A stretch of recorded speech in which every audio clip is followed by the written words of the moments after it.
What's up mga kabro? So naalala niyo ba yun si Diwata, no? So siya po ngayon nag-trending. Kung naalala niyo po siya po dati ay nahuli nung nabugbog. Kung panoorin niyo mga kabro.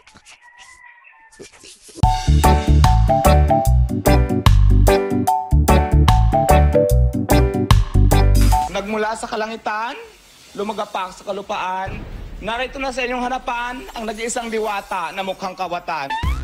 And so mga kabro, then okay na siya.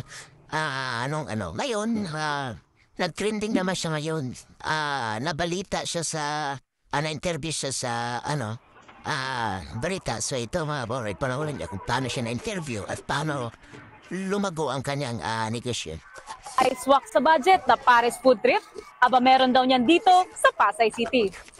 Sa halagang 100 pesos, makaka-order ka na ng overload pares dito sa May Jokno Boulevard, Pasay City. Ito ang sikat na paresan na pagmamay-ari ni Deo Balbuena o mas kinikilala bilang si Diwata. Jam-pack 24/7. Siya ngayon mga kabro ay kakalungkot natin mga kabro dahil ang kanyang paresan pala nga na trending ngayon is wala palang permit.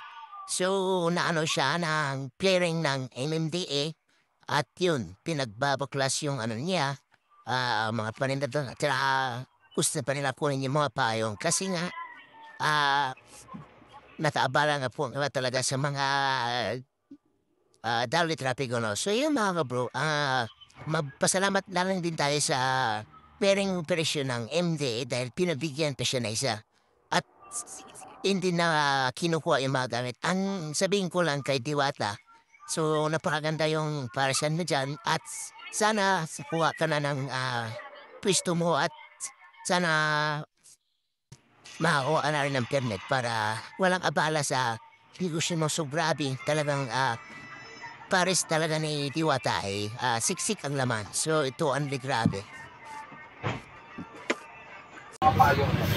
Nakikita na mga bato at bola. Mga payong, kunin nyo, para hindi maibalik yan. Mga payong.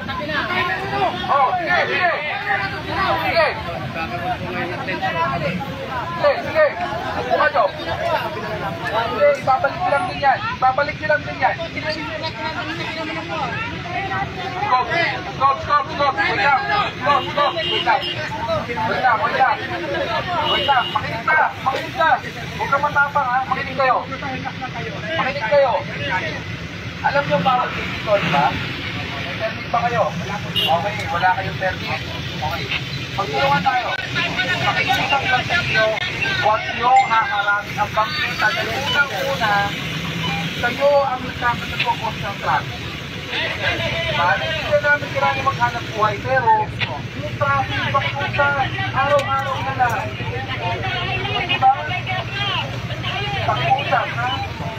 Pagbukas bumalik ako, meron pa rin sa bangketa. Nagwagi na ako. Nakikita tayo.